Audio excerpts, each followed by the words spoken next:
I'm delighted to welcome Leanne Chesko, Senior Manager of EMEA Marketing at Demandbase. Hi Leanne, how are you doing? Great, thank you. It was so lovely to be in person yesterday and to meet so many people and just had some great conversations. It was great. And as I just shared with Joel, it's nice to be at home today after spending a day in heels. So I am presenting this to you with slippers on after being in heels all day yesterday. So there's that hybrid version of an event. I'm very much enjoying that today. So I'm going to be spending the next 25 minutes talking you through the key elements to think about when building your ABX strategy for 2022. And I'm going to disappear at this point unless you've got anything else for me. So all over to you, Leanne. Thanks, Joel. Cheers. There we go, trying to get the slides to advanced. So yeah, this is how we're going to spend the next 25 minutes. So I'm going to give you an overview of account-based experience. Some of you would have heard this yesterday from Paul Gibson's session, our VP of EMEA, and then really talk about, these are the key kind of strategies and things that you need to do to kind of really get your strategy for next year in place. So talking about building out that data foundation, how that's going to help you, that all important team alignment that we consistently hear, how you start to build your target account list once you've got that target account list in place, the types of tactics and strategies that you use to engage those accounts. And then lastly, we'll talk about technology. So let's start with that definition of account-based experience. And there's a bit of a delay with the clicker. There we go.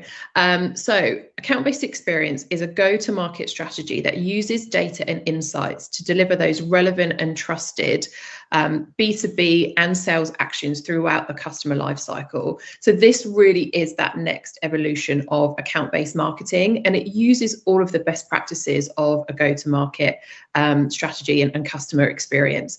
But most importantly, this is a go-to-market strategy. It's your fundamental strategy that spans all of your go-to-market efforts. It's not just a simple campaign or tactic. And you're going to be using data and insights, and that's a real key part of your ABX strategy. So using things like research and artificial intelligence to identify when and how to engage with your accounts, and most importantly, what to say. And it also helps your brand stay trusted because you're engaging with business buyers in that trusted way and on their own terms. And it also involves that orchestrated process between marketing and sales and all of those customer-facing teams. And it touches all aspects of the full buyer journey, from that brand to post-sale expansion. And traditional ABM, it really did focus on identifying those valuable accounts, and it attempted to engage those accounts regardless of whether that time was actually right or if they were interested in hearing from you at all.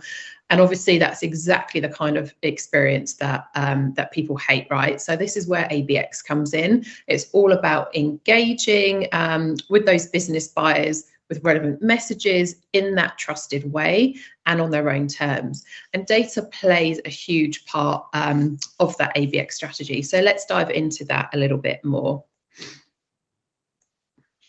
So how do we go about building our data foundation? So it really comes down to, is the data good enough? Something that you can trust and, more importantly, take action on. So the data that you have available on your customers and prospects and your sales cycles should be actionable, it should be accurate, it should be complete, and it should be timely. So starting with actionable, and that's probably one of the most important parts. You want to ensure that the data that you have is going to drive those critical business outcomes. And that may be making sure that you've got the right accounts to target on your target account list, that are the ones that are showing those buying signals right now. Then you want that data to be accurate. There's nothing worse than seeing those high bounce rates from your email campaigns, which in turn are going to affect things like your deliverability scores, or sending an email and finding out a key contact no longer works at that company. You're simply just wasting your time, the time of your sales team and your SDRs if that data isn't accurate. You really want your data to be complete. So think about picking a really comprehensive solution for your data acquisition and enrichment. And you obviously need that people data in addition to your account data. So you want to make sure that you've got the correct job titles, email addresses, in addition to things like company revenue and industry information. And lastly, it's all about timing and when you promote that data to your internal stakeholders. So if you want to send an alert to somebody in your SDR or BDR team or one of your sales reps about an account, you want to make sure that the data that you're putting in front of that alert is important to that user. And from an operations perspective, we want to make sure that we're doing that timely job of refreshing that data so it comes back to being actionable, accurate, and complete, so that you're tying it all together. But so having data is not everything. Obviously, you want to make sure that it's put there in a way that makes sense from an analytical and from a systems perspective. And this is where your marketing operations team is going to come in to really help clean up existing data. And these are just some really simple examples of where you might want to start creating that solid data foundation. So things like naming conventions, that's really important for things like your campaign. So we use Salesforce at Demandbase, so making sure that we've got that standardized naming convention across all of our campaigns really helps us.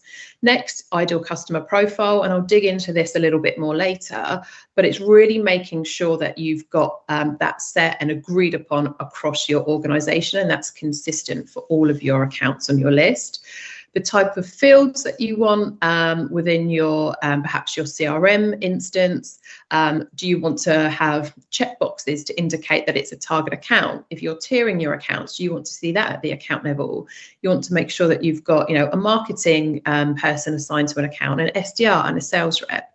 And then for things like target account classifications, if you're tiering those accounts, making sure that that information is up to date. And that's going to involve a lot of teamwork, including your sales team and working with them to make sure that you're updating that on a regular basis. So here are some data cleanup examples, and that data hygiene example could be a good place to start. Perhaps if you've got a lot of regional marketers and you want to make sure something like a country field is standardized. We've seen this instance over years, and I think this sort of data thing is probably something we can all kind of recognize. But things like, seeing United Kingdom in lots of different formats, is that, UK, United Kingdom, GB, GBR, whatever the country is, having that kind of standard name just to help you when you're segmenting your data. It makes things like segmentation and putting account lists so much easier. Campaign is also another good one to make sure that, again, your naming conventions are standard across those multiple channels. And our marketing operations team at Demandbase actually owns this process. So we have to send a request to them when we want a new campaign created. And this just makes sure that things like the parent and child campaigns are set out correctly, but it also allows us to have a lot more detailed analysis on those campaigns as well. And then finally, segmentation. And this is an example of actually how we use Demandbase to segment our own accounts and personas.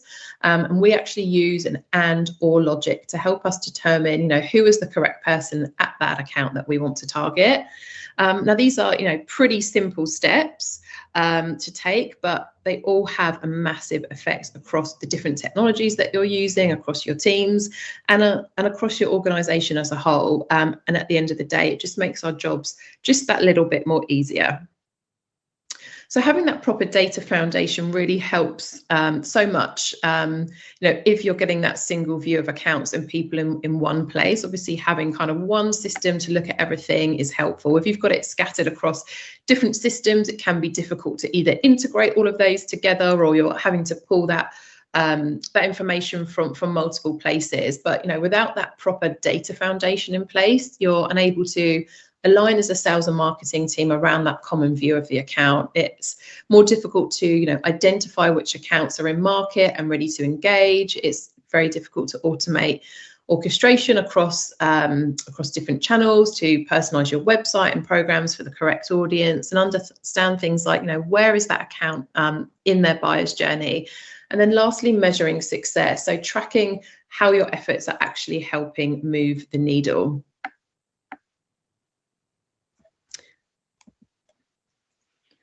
And this is a pretty kind of fun chart, which basically looks at the different categories and pieces of data that goes into each area of the buyer's journey.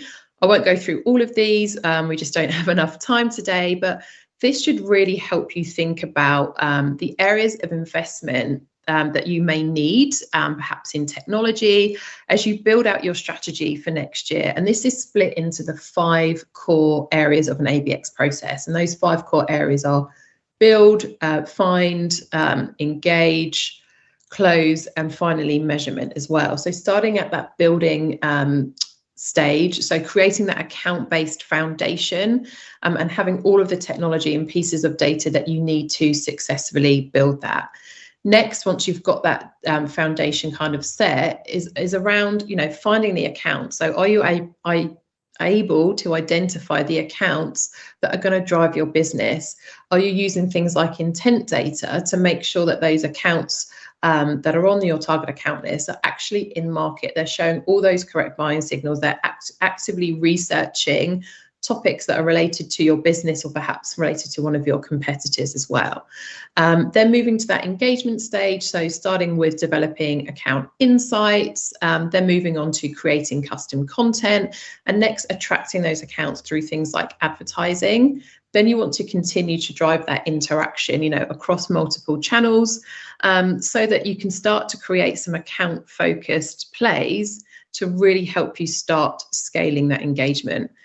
And then that closing piece is all about aligning sales and marketing, delivering those sales insights. And that's not just at the close stage, but throughout all of those different stages of the buying cycle.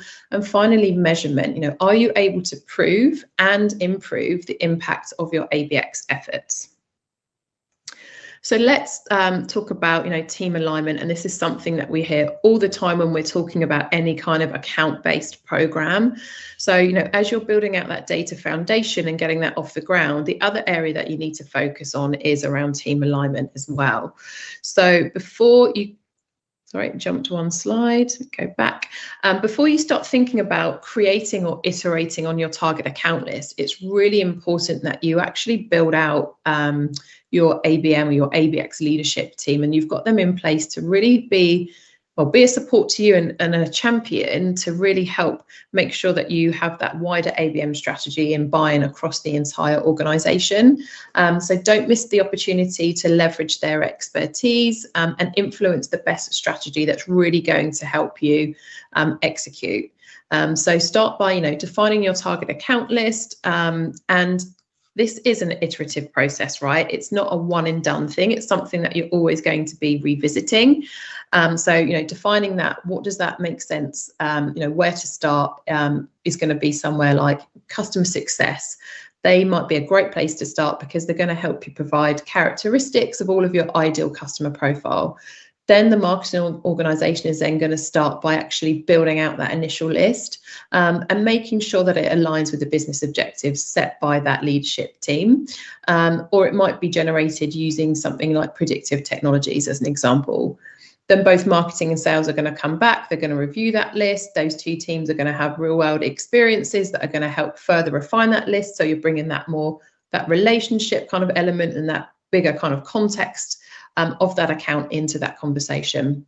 That list is then going to be verified by your sales team, and people in that department are either going to help add or remove accounts from that list. And at regular cadences after that, you're going to make sure that you're meeting with those teams, that you're going to be given opportunities to again verify that list, because companies are going to move off the list. They're going to move up and down account tiers as well. But regardless of whether you're actually building that list for the first time or iterating upon one that already exists, you know, this process for both should always be collaborative.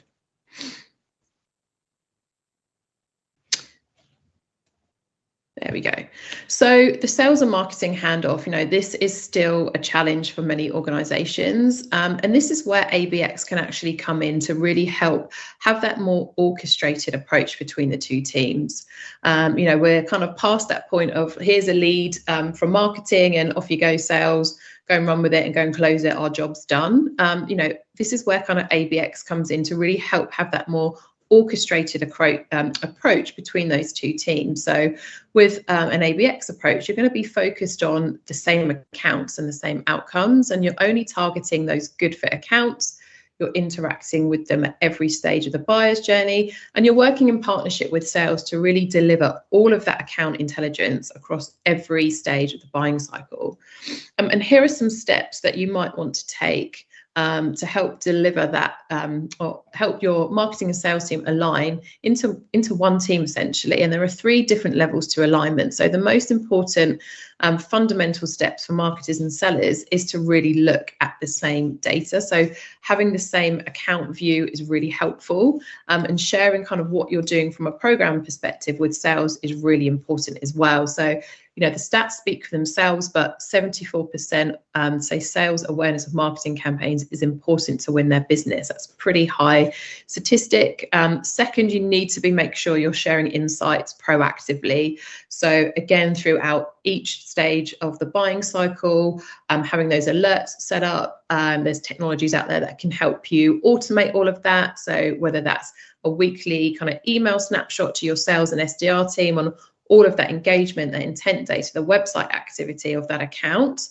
If there's any kind of company news, bringing that information in. Perhaps you might want to set up, alerts for when one of your target accounts comes onto your website. That's something that we have set up for our sales reps and our SDRs at Demandbase. So when a target account comes onto our website, they get a Slack notification to let them know. But just having that kind of regular insight is really helpful. Another way is actually pushing that directly into the systems that sales teams are working in, so your CRM system, and having that information available at the account level as well, but just sharing all of those insights as you go. Then the third level is to actually start, working together. And we do something called ABM stand-ups at Demandbase, and this is once a month, where you have your ABM marketer. So in this case, it's myself, it's an SDR, and it's a salesperson, and we actually have a regular meeting, and we look through the Demandbase platform and understand what is the engagement of their target accounts, what accounts have moved into or become a marketing qualified account, where are those accounts moving through the buyer's journey, are any accounts getting stuck at a certain stage of the buyer journey, what does that intent data look like. We look at all of these different engagement signals. We also look at heat maps to understand what job titles are really engaging with us. So we really care about engaging with sales and marketing teams. Are we engaging enough with C-level folks within the sales role, as an example? Like, where are we kind of missing that? And these have been really great sessions for us, and it's a regular monthly session that we do. We had one recently where one sales rep loves having or segmenting his accounts by industry, and we have that industry approach, and we did a call blitz like campaign and emails and direct mail and outreach through our SDR team to 18 financial services accounts. We've now got 3 opportunities with those accounts in pipeline as a direct result of having that ABM stand up. So that's great. Just some really good results. They're really, really effective, and it really helps with that kind of team alignment. We also drill down into perhaps 2 or 3 accounts, and we can start building out mini account plans, particularly if they're kind of bigger accounts and more strategic, and they've got those bigger, wide kind of buying, multiple kind of people involved in that buying cycle as well. So yeah, ABM stand-ups, huge fan of them, definitely recommend doing them. And then the next is just an example of some proactive insights that we at Demandbase share with our sales team. And we share these, as I've said, in a variety of different ways. So through an email snapshot, at the account level within our CRM instance, and via Slack alerts when one of the target accounts visits our website. But there's just some ideas there just to really help you think about the types of sample alerts that you might want to share with your sales team. We find these really, really effective. So let's put some of that into action and really start thinking about how we build out our target account list. So when building the list itself, these are some considerations that you might want to take when selecting your accounts. So was this list designed to help meet revenue goals? Is it aligned with the business objectives? Does it reflect any strategic initiatives for the company? There's lots of kind of different reasons, but once that you've kind of picked out the main kind of reasons behind this will help you really decide on, okay, why are we building these accounts? What is our kind of reason for that account selection? Once you've got that, then you can start thinking about building out your ideal customer profile, or your ICP.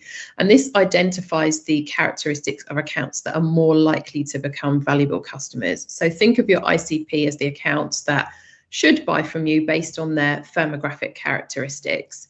But having this clearly defined, ICP is a real critical element of an account-based strategy, and it really separates those top performing account-based organizations from those peers as well. So I'm going to speed up a little bit as I'm just conscious of time. So once you've got that kind of ideal customer profile defined, next you have to start building out your target accounts and finding those accounts, right? And we use this FIRE acronym at Demandbase to do this. And you would have seen some of this yesterday when Paul presented. But essentially, we're using this FIRE methodology, and we find that works really well. And this is where we're using technology to do this. We actually use Demandbase to do this for us. And we're using AI and big data to help find and score those accounts based on those buying patterns. So starting with fit. So we're finding accounts that meet the ICP. Next, we're looking at intent to help us understand, are those accounts showing interest in our products or perhaps in our competitors? Then we'll get kind of the relationship metrics and working with our sales team to really get that context and history of the account, and then understand what is that engagement. So how much time is that company spending with our company? How much time is that account spending with our own company? Are they visiting our website? Are they attending our webinars? Are they reading our content? Then we layer on what we call a pipeline predict score. And this is where qualified accounts are showing those behaviors that predict buying activity and how likely they are to become or go into pipeline. And we actually use that to help rank our accounts.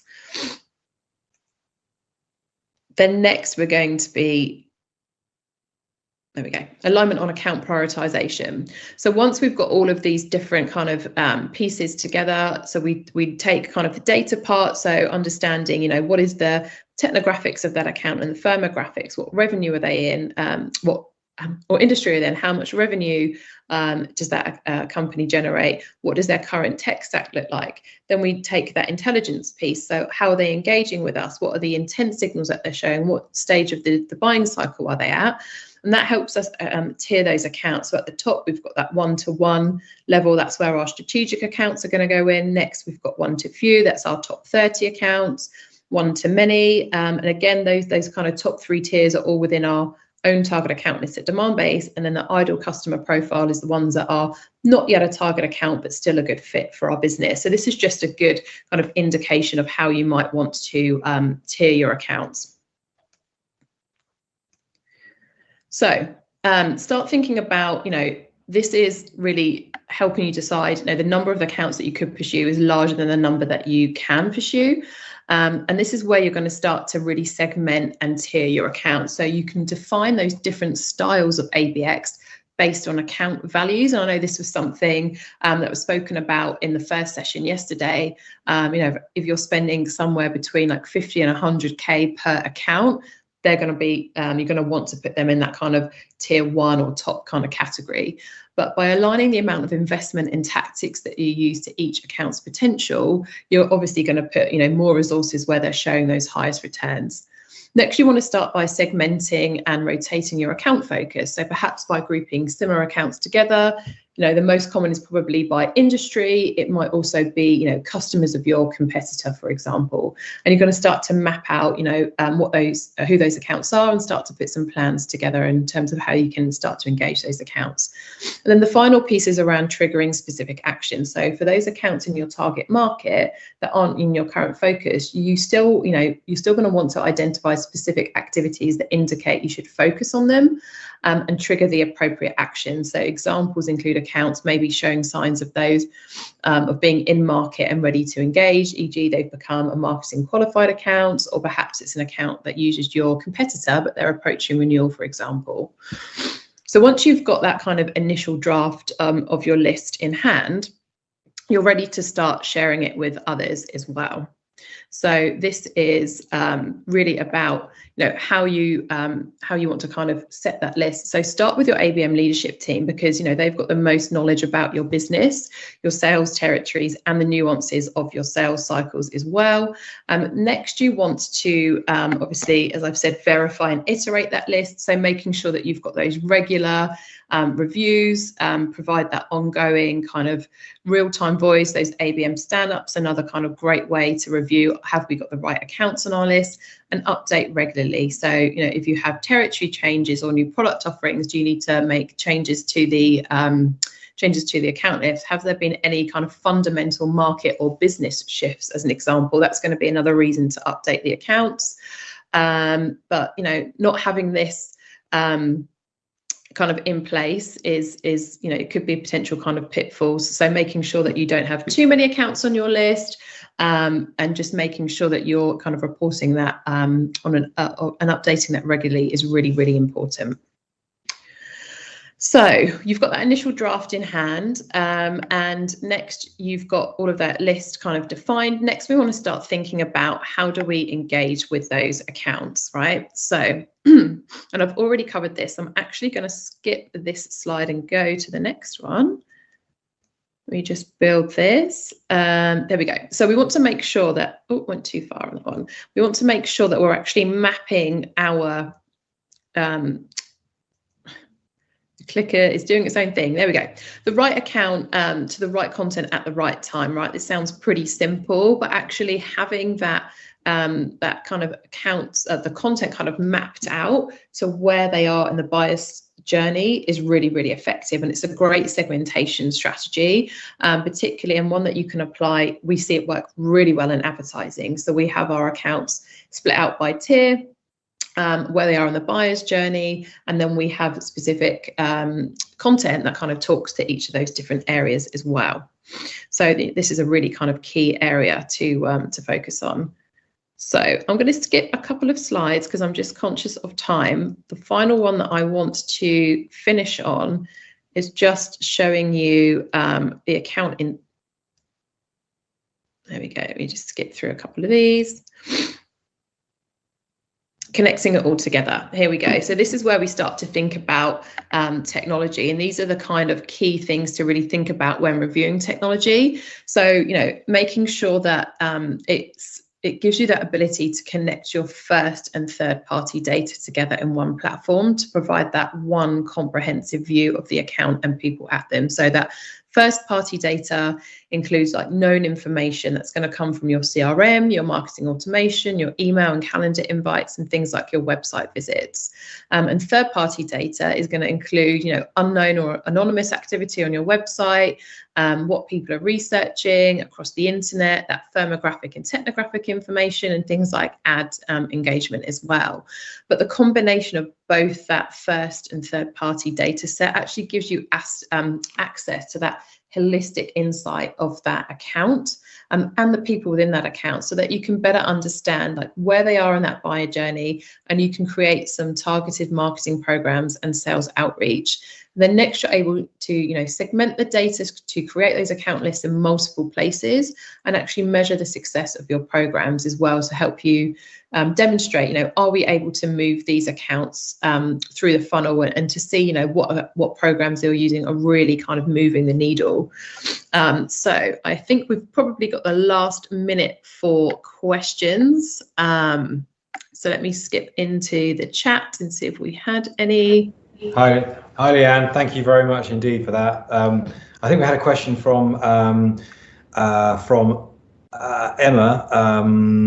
about how you find out if your account is showing interest in competitors. But I think Chelsea's answered that. But perhaps you might want to. You've got anything to elaborate on what Chelsea said? Chelsea said you can create an intent keyword list with your competitors, so you can see when your accounts are researching them. So it sounds like a great tool.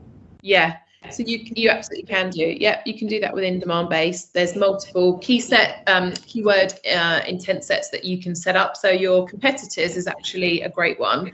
So actually having that list of your competitors, and we use that to help us identify what an account is showing intent against our competitors, and then having advertising campaigns set up and getting that intent data in front of your sales teams, that they know these are the accounts that are showing intent on our competitors, so that we're able to have those, make our outreach relevant to those accounts. So yeah, definitely that's a great idea to do that. And it's fascinating that we're 20 years into B2B marketing as an organisation. We're still talking about the challenges of data, but it's great to see the solutions that you got. Is it ever going to be a problem that goes away? Are we ever going to get past that point, or it seems like the same old problems are still there? Yeah, I mean, there's definitely steps that you can take to definitely improve that. I think it's just going to be something. I think the process part is important, right? Having a good process in place, having a great marketing operations team really helps. We have a fantastic team here at Demandbase, and they help keep our systems as clean as possible. But I think having the process, having good teams, and updating that, regularly. It's data is something that's always going to be a challenge, but there's definitely technologies out there to help make our lives a little bit easier. Okay, fantastic. Thank you very much, Leanne. We're kind of over time now, so really appreciate your contribution today.